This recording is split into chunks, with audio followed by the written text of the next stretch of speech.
système CFA, c'est quoi le problème?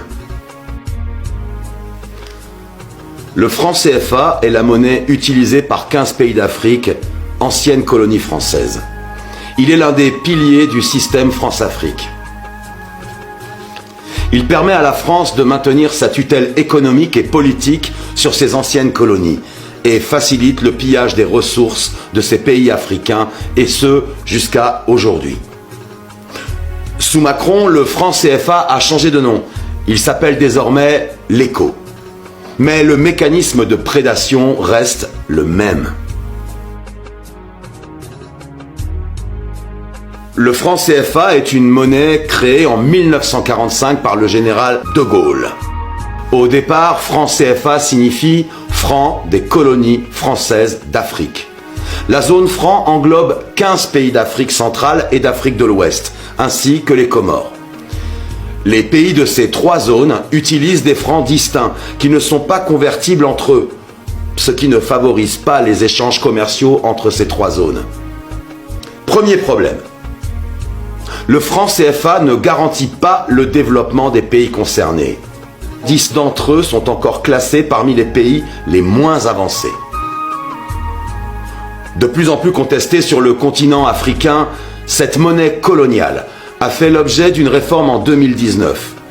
Pour l'Afrique de l'Ouest uniquement, l'ECO remplacera désormais le franc CFA. L'Afrique centrale et les Comores, quant à eux, conservent le franc CFA.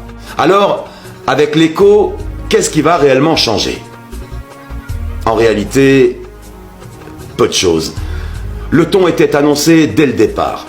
La France a élaboré dans la plus grande discrétion cette réforme avec les autorités ivoiriennes sans associer les autres pays de la zone, continuant ainsi de nier la souveraineté de ces derniers. Outre un changement de nom, la présence d'un administrateur français à la Banque centrale des États d'Afrique de l'Ouest a été supprimée, tout comme l'obligation faite aux États africains de déposer 50% de leurs réserves de change sur les comptes du Trésor français. Mais entre le franc CFA et l'ECO, tous les autres mécanismes de prédation et d'appauvrissement demeurent. Premièrement, la France reste la garante de l'ECO comme elle l'est du CFA, ce qui lui permet de maintenir un contrôle politique sur ses anciennes colonies. Concrètement, si les réserves de change des pays africains sont inférieures à un certain seuil, la France a l'obligation de venir combler le déficit. Or, en vertu d'un mécanisme pernicieux, une clause de ratissage assure à la France de ne jamais avoir à le faire.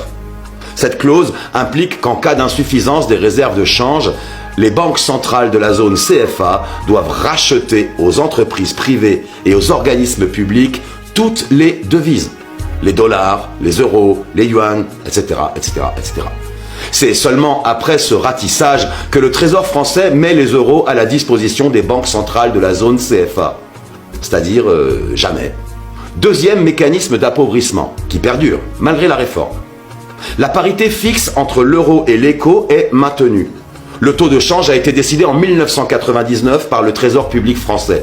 Concrètement, 1 euro vaut 655,957 CFA ou ECO depuis 22 ans. Ce principe fait du CFA puis de l'ECO une monnaie forte et surévaluée dans des économies peu dynamiques et faibles.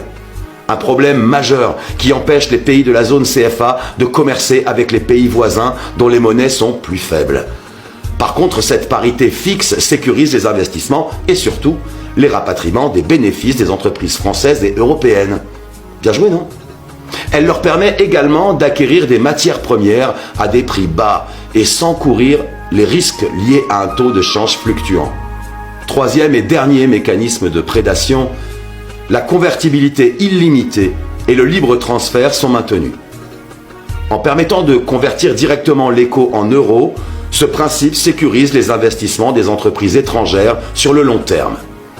Les entreprises françaises et européennes peuvent rapatrier plus facilement leurs capitaux hors de la zone franc vers la zone euro. Pour le moment, on ne sait toujours pas si les billets et pièces de l'ECO seront, comme c'est le cas pour le franc CFA, fabriqués en France, à Chamalières et Pessac. ce qui ne permet pas aux pays africains de créer de monnaie supplémentaire, notamment en cas de croissance par exemple. Les investissements sont donc entravés et le développement de ces pays freiné. La réforme de l'écho permet donc de maintenir la domination française. Il constitue encore et toujours une atteinte à la souveraineté des pays africains de la zone franc, et il permet que la fuite des capitaux hors d'Afrique se perpétue. Malgré un changement de nom, cette monnaie, en tant que vestige majeur de la France-Afrique, symbolise le maintien du pacte néocolonial contre lequel Survie se mobilise depuis de nombreuses années. Alors, informons-nous et mobilisons-nous.